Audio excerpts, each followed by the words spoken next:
In 1955, Chevrolet didn't just build a car, they crafted a legend. The Bel Air redefined style, power, and pop culture. Today, we're reviving its legacy. Buckle up!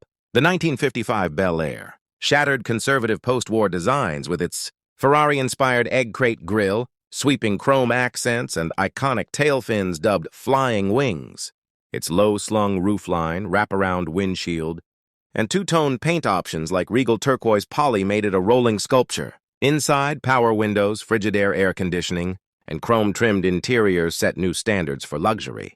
Under the hood, Chevy's 265ci Turbofire V8 delivered, 62 180 HP, paired with a Power Glide automatic or 3-speed manual. This lightweight powerhouse hit 60 maps in 10 seconds, a feat for its era.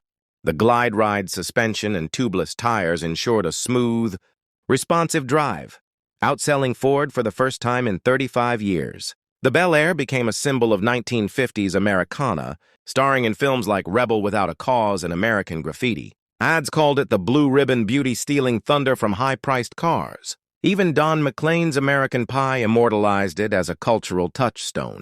With 340,000-plus sedans sold in 1955, the Bel Air dominated Chevrolet's lineup. Today, mint-condition models fetch over $100K. Rare fuel-injected versions, under 1,000 made, are holy grails for collectors. Its DNA lives on in modern Chevys like the Camaro.